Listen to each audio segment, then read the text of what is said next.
गुरुकुल में आज विद्यार्थियों का सैलाब उमड़ा हुआ था, क्योंकि परीक्षा का परिणाम घोषित होने वाला था। कई छात्र प्रसन्न थे तो कई मुंह लटकाए भी खड़े थे। उनकी प्रसन्नता और उदासी अकारण नहीं थी। जो छात्र उत्तीर्ण होते उन्हें अगली कक्षा में प्रवेश मिलना तय था, परंतु अनुत्तीर्ण होने वाले छात्रों को न केवल गुरुकुल ही छोड़कर जाना पड़ता, बल्कि आचार्यों की खरी खोटी भी सुननी पड़ती। क्यों रे मूर्ख, तू फिर अनुत्तीर्ण हो गया?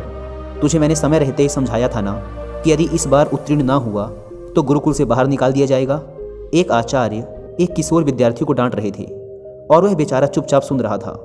डरते डरते उसने गुरुकुल के प्रधान आचार्य से निवेदन किया, आचार्य देव, मैंने अपनी तरफ से तो पूर्ण प्रयास किया था, परंतु निर्बल स्मरण शक्ति के कारण मैं जो कुछ भी याद करता हूँ उसे थोड़ी देर बाद ही भूल जाता हूँ। कृपया मुझे एक अवसर और देने की कृपा करें। यदि तुझे कुछ स्मरण ही नहीं रहता तो फिर तू कैसे उत्तीर्ण हो पाएगा, और तेरे विद्या अध्ययन करने का भी क्या लाभ होगा? यदि देवता भी तुझ पर कृपा करें ना, तो भी तुझ जैसी जड़ बुद्धि को उत्तीर्ण नहीं करा सकते। आचार्य ने अपने इन तीव्र शब्दों के साथ वरदराज की खूब बुराई की और उस पर चिल्लाते हुए उसे गुरुकुल से बाहर निकल जाने के लिए कहा। कक्षा के सभी छात्र उस पर हंसने लगे।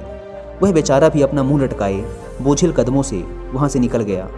अनेकों प्रश्न उसके मन में उथल पुथल मचाए हुए थे। कैसे वह अपने घर लौटेगा?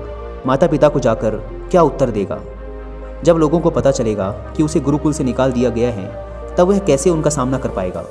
वरदराज का हृदय बैठा जा रहा था। आखिर उसने अपनी ओर से तो भरसक प्रयत्न किया था, रात रात भर बैठकर पढ़ाई की थी, लेकिन यदि फिर भी उत्तीर्ण ना हो सका तो वह क्या कर सकता था?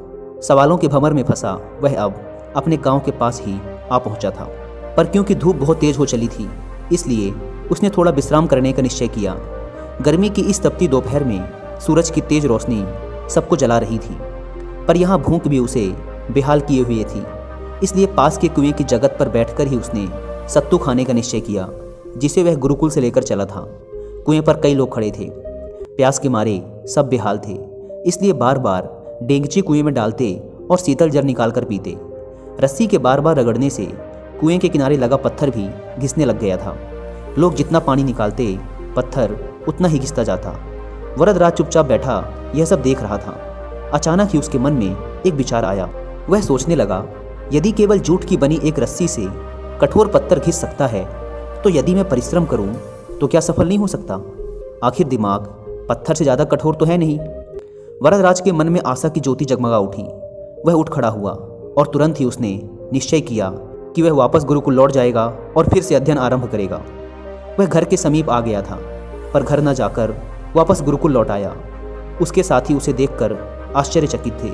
उसकी बात सुनकर आचार्य ने पहले तो उसे बहुत झटका और उसकी बहुत बुराई की, पर फिर उसके बहुत अनुनय विनय और प्रार्थना करने पर द्रवित होकर उसे गुरुकुल में दोबारा प्रवेश दे दिया। इस बार वरदराज ने अध्ययन में रात दिन एक कर दिया, और जब परीक्षा का परिणाम आया तो संपूर्ण गुरुकुल स्तब्ध था।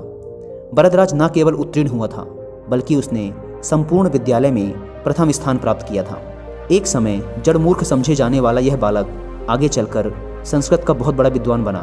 उसने कई अद्वितीय ग्रंथों की रचना की। छात्र उसका शिष्य बनना गौरव की बात समझते थे, पर यह सब किसी जादू से संभव नहीं हुआ था। यह आश्चर्यजनक परिणाम उपजा था संकल्प की अमोघ शक्ति से। कठोर परिश्रम और प्रबल इच्छा शक्ति के बल पर ही यह असंभव कार्य संभव हुआ था। कामयाब लोग गलत नहीं कहते। निश्चय ही संकल्प सफलता का प्रथम सूत्र है। सच्चा संकल्प एक ऐसा अचूक अस्त्र है जो कभी खाली नहीं जाता। यदि हम किसी भी कार्य को करने का संकल्प कर लें, तो ऐसा कौन सा अवरोध है जो उसके मार्ग में चट्टान बनकर खड़ा हो जाए? निसंदेह कुछ भी नहीं। करोड़ों युवाओं के प्रेरणा स्रोत स्वामी विवेकानंद जी ने एक बार कहा था, मुझे पूर्ण विश्वास है कि ब्रह्मांड में कोई भी शक्ति किसी भी व्यक्ति को उस चीज को हासिल करने से नहीं रोक सकती जिसका वह वास्तव में हकदार है। यदि मन अपनी पूर्ण क्षमता में जागृत है तो हर चीज पाई जा सकती है। पहाड़ों को भी खाक में मिलाया जा सकता है।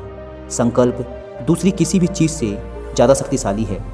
प्रबल इच्छा शक्ति के सामने हर चीज को झुकना ही पड़ता है, क्योंकि यह सीधे भगवान से आती है। एक शुद्ध और शक्तिशाली संकल्प सर्वशक्तिमान है।